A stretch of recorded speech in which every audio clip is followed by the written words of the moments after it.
मैं सौरभ राठौड़, आप देख रहे हैं शहर की खबरें। इस वक्त मैं मौजूद हूँ मीरा रोड में, जहां पर जोन 1 के डीसीपी अविनाश अंबुरे ने प्रेस कॉन्फ्रेंस रखी है। ये प्रेस कॉन्फ्रेंस एक बड़ी कोकीन के रैकेट को पकड़ा गया है इसमें, और उसकी जानकारी देने के लिए उन्होंने इस प्रेस कॉन्फ्रेंस को रखा है।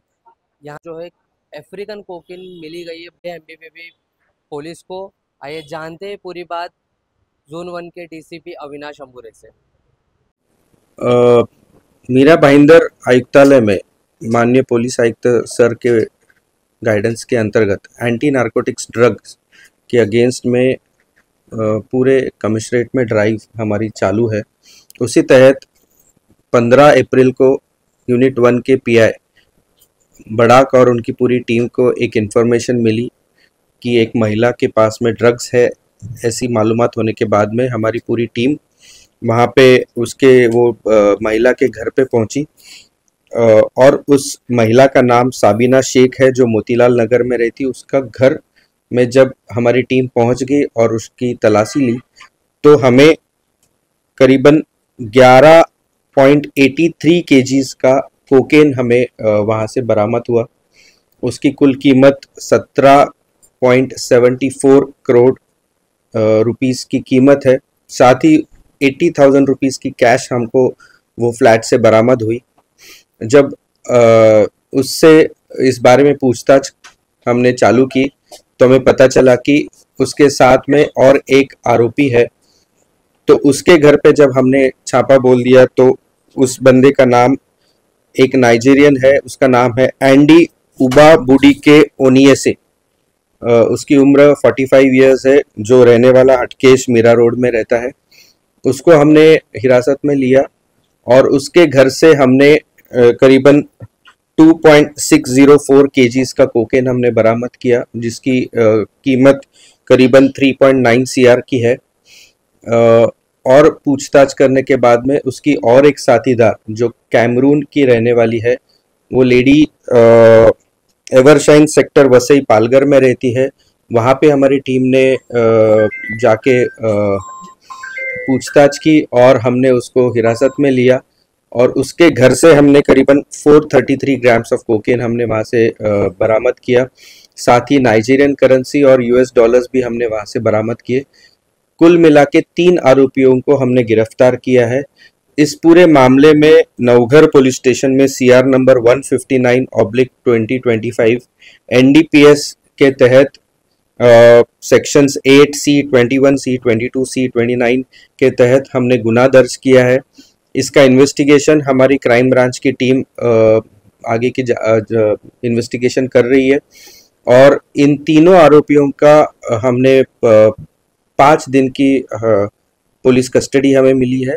आगे ये कहाँ से लाते थे, कहाँ बेचते थे, इनके घरों में और कोई साथीदार है, कौन कौन लोग इसमें शामिल है, इसकी पूरी तहकीकात हमारे इन्वेस्टिगेशन में हमारे लोग करेंगे। सबसे कोकेन कहाँ पे बेचा जाता है? एक जो खास बात हमें जो उसमें सामने नजर आई है कि जो कोकेन हमने पकड़ा है उसमें करीबन हमको 268 कैप्सूल्स हमें मिले हैं। ये capsules most probably human trafficking के तरीके से शायद इंडिया में ला सकते हैं, ऐसा प्रिलिमिनरी हमें लग रहा है। जब इंट्रोगेशन में हम लोग इन आरोपियों को पूछताछ करेंगे तो इसके बारे में और ज़्यादा जानकारी पा सकते हैं। दोनों फॉरेनर्स जो लीगली यहाँ पे रह रहे थे, उसकी इंफॉर्मेशन थी कि उसको ये अभी हम लोगों ने उन जो जहाँ पे रहते थे उनके जो लैंड ओनर्स है, जो फ्लैट ओनर्स है, उनके तहत भी हम लोग BNS के तहत हम लोग कार्रवाई करने वाले हैं। लीगली रह रहे थे वो लोग, मतलब अपने पासपोर्ट का नहीं, अभी तक उन्होंने उनके जो फ्लैट ओनर्स थे उन्होंने पुलिस को रहने वालों की वो उनके जो रह रहे थे उसकी इंफॉर्मेशन नहीं दी थी, इसलिए हम लोग BNS 223 के तहत हम लोग वो फ्लैट ओनर्स के अगेंस्ट भी कार्रवाई करने वाले हैं।